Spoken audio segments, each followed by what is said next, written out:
Good day, grade 9s. We're looking at similar versus congruent shapes.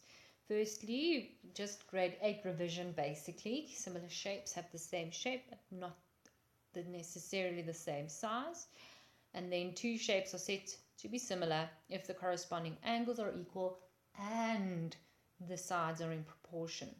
Okay, so as you can see, squares all are basically similar because automatically they'll have all angles 90 degrees and their sides are equal, so therefore it's not difficult to spot that the sides will automatically be increased or decreased in the same proportion.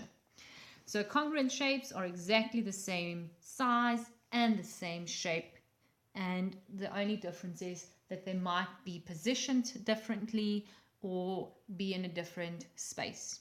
So we use this symbol over here, the three lines placed horizontally, to show that shapes are congruent, and similarity is being shown by the symbol of three lines being placed vertically.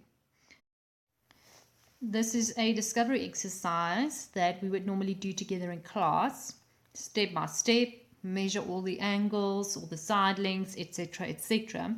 But in the end, we get that the sides are all equal, and then automatically they are congruent if all the side measurements are equal. If the side measurements are in the same length, automatically the angles will all be the same size. Okay, so I'll try and do a different video for each one of these snippets of what I would do in class, and then you can try it on your own as well to prove this. And then we say that the two triangles are congruent because two sides and an included angle are equal. Okay, so if you can prove a side, an included angle, and another side equal, then it's congruent. So note the SAS. It's not written in any other order than that. Okay. Question 3 is basically saying it comes down to proving congruency when we can find, by measurement in this case, that there are one side and two angles equal to one another from the two different triangles. So here as I said, I'll do a video for you guys. And then the fourth way to prove this, and first we'll do this by measurement, and we'll find that they're congruent because then we find that the right angle at B and E, that would be, is equal in each. They have the hypotenuse the same length, and then another one of each of these two sides, in this case AB. Okay, whichever one you can prove and whatever information would normally be given, but we call that RHS in abbreviation. So in conclusion, there are 4 possible ways in which two triangles can be proved congruent. Okay, so we're going to have a look at over here. Complete the summary of the conditions for congruency of triangles using the table below. And so I've already summarized over here that if the 3 sides are equal, then we will have congruency. The other one, and excuse my drawings, drawing on here is not so easy, but that was side angle side. So if we can prove, and this is what it would look like as a summary.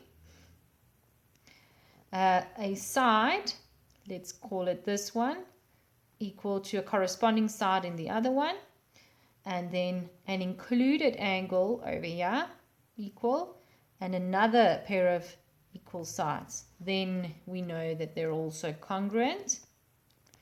So then in 3, it's side angle angle. Let's say we can prove, let me draw a different kind of triangle for a change.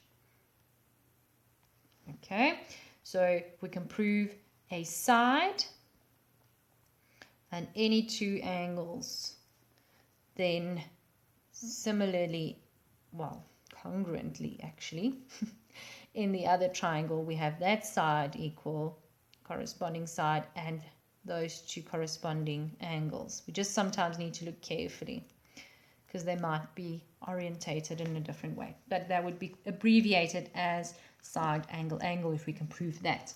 And then the last one, a right angle triangle. Okay, So let's say we have been given two right angled triangles, and we've got that side is equal to that side, corresponding angles. The hypotenuse is equal to the hypotenuse, and then the right angles. That would be called RHS. That is a reason for congruency, and the last reason. Have a look at the activity 3.2 and spot on, questions 5, 6, and 7. And then tomorrow we start proving with problem solving in diagrams the similarity, and then on Thursday the congruency of triangles.